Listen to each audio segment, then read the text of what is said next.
Willkommen zu einem neuen Video von autofurie.de. Das hier ist die 8. Generation des VW Passat. Und wer sich jetzt fragt, hey, den haben wir doch schon mal gesehen. Richtig, Larissa und ich haben euch den schon ganz ausführlich vorgestellt. Ich werde jetzt bei diesem Modell des Kombi des VW Passat Varianten nur auf die signifikanten Unterschiede eingehen. Man mag die 8. Generation des VW Passat so ein wenig als Facelift abstempeln. Das trifft optisch eigentlich auch zu, denn wirklich viel Neues im Vergleich zu der Generation davor haben wir nicht. Aber hier technisch ganz fein, Voll-LED-Scheinwerfer, die bringen in der Nacht natürlich einen enormen Vorteil an Leuchtweite. Diese sehr schicke Farbe ist mal was anderes, wie ich finde. Im Innenraum ist es dann allerdings nicht ganz so gut gelungen, wer auch immer die Konfiguration zusammengestellt hat. Hier hinten, ganz wichtig, 2,0 TDI, das heißt 190 PS in unserem Fall, Frontantrieb. Man kann den Passat ja auch mit 4Motion Allradantrieb bekommen, aber hier in diesem Fall nur Frontantrieb. Wie ich finde, ein ganz wichtiger Motor, aber später mehr dazu. Weil es eine Variante ist, möchte ich einmal den Kofferraum zeigen, denn der ist an und für sich riesig, nicht ganz so groß wie beim Skoda Superb.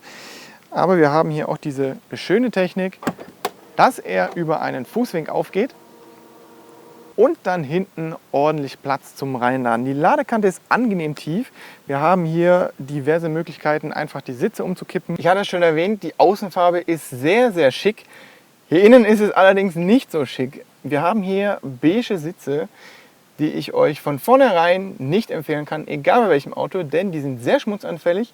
Und in diesem Fall hier, das Auto hat knapp 8000 Kilometer, fängt dieser Sitz auch schon so ein bisschen an, Rückstände aufzunehmen. Und das ist eigentlich nicht so schön. Wir haben hier in diesem Fall eine mechanische 6-Gang-Haarschaltung.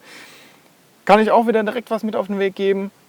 Nehmt euch lieber das Geld für die DSG-Box, denn wer lange Strecken fährt, der möchte eigentlich nicht die ganze Zeit schalten. Wir müssen nicht so viel schalten, denn er hat sehr viel Drehmoment, das ist sehr gut verteilt.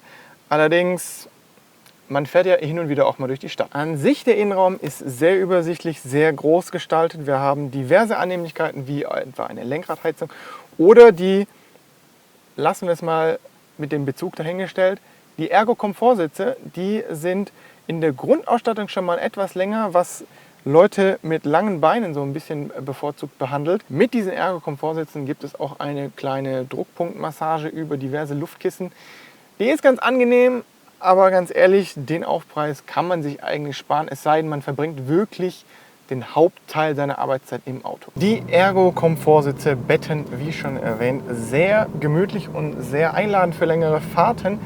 Ebenso tut das der Motor. Wenn man es drauf anlegt, kann man hier mit 5,2 Litern fahren. Wenn es mal ein bisschen schneller zugeht, dann sind es ungefähr so 6. Geht aber trotzdem noch in Ordnung. Denn wir bewegen ja hier einiges an Gewicht und einiges auch an Länge. Und wir können ja auch dementsprechend zuladen. Durch das Active Info Display, was ich nach wie vor besser gelöst finde als bei Audi, sind wir durch die sehr gute Übersicht an sich immer perfekt im Bilde. Allerdings, mir fehlt das Head-Up-Display hier in dieser Ausstattung so ein bisschen. Denn das macht das Leben noch mal einen Ticken angenehmer. Zum DCC haben wir hier die Möglichkeit Normal, Komfort, Sport, Eco. Der Unterschied zwischen Komfort und Sport ist eigentlich der einzige, der wirklich von den Dämpfern her auffällt. Wie gesagt, hätten wir das DSG, hätten wir im Eco noch diesen Freilauf, haben wir jetzt hier leider nicht. Zum Abschluss noch ein kleines Fazit zum VW Passat 2,0 TDI. Ich finde, die 190 PS Maschine ist etwas emotionaler als der Biturbo-Diesel. Und dadurch fühlt man sich auch ein bisschen mehr mit dem Auto verbunden, als wirklich drauf treten und es geht voran. Vom Verbrauch geht er eigentlich so auch in Ordnung. Allerdings, wenn man die ganzen technischen Feinheiten möchte, dann muss man für so einen Mittelklasse-Kombi doch ganz ordentlich was auf den Tisch legen.